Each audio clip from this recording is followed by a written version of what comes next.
showing no backups or delays, which is good. And our last stop is going to be at I-65 at Spring Hill Avenue. No problems. 10 years ago today, our area was being battered at this moment by Hurricane Ivan. Ivan made landfall around 2 a.m. September 16th, 2004. The Category 3 hurricane killed more than 92 people and caused more than $18 billion in damage.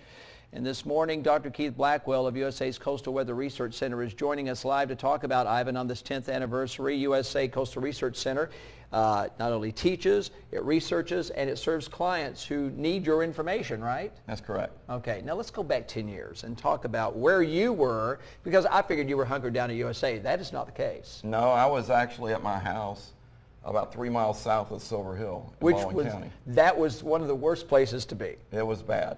Yeah, and you were still doing research on your computer at the time. That's correct, and forecasting, continuing to talk with clients that we service through the Coastal Weather Research Center, and wow.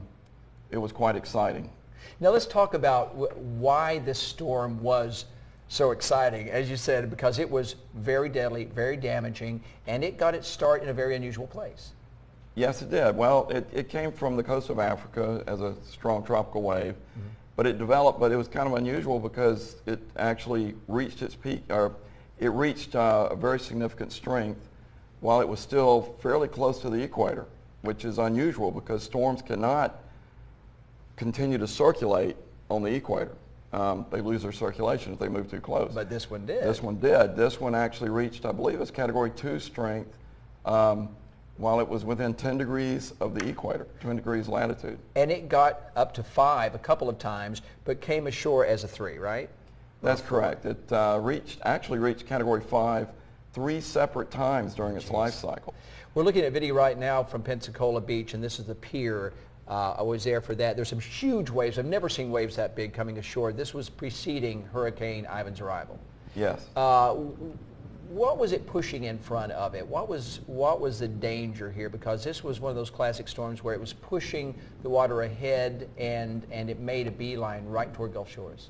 Yes. What did we take away from that? Well, you know, once a storm moves into the Gulf is an enclosed area pretty much. And usually when a storm moves into the Gulf, it's going to hit land somewhere. And but Ivan had a pretty well predicted path up to the Alabama coast. It shouldn't have surprised anybody that this storm was going to arrive here. But once it got into the Gulf, after passing through the Yucatan Channel between Cuba and the Yucatan Peninsula, it's very large circulation, strong winds, whatever, began to develop huge waves in the Gulf of Mexico, and those waves, the larger waves, actually the big swells, actually outran the storm and started arriving along the coast of Alabama the day before. And the video you're seeing right there is at the Alabama Gulf Coast Zoo. You know where that is in relation to Highway 59. That's where the Gulf stopped, about a mile inland. And it was amazing. I tell you what, we're gonna cut this off now, but we're gonna get with you next half hour to talk about what we've learned from Ivan. Can we do that? Sure. Stick around. Okay. Dr. Keith Blackwell of the USA Alabama Coastal Research Weather Center.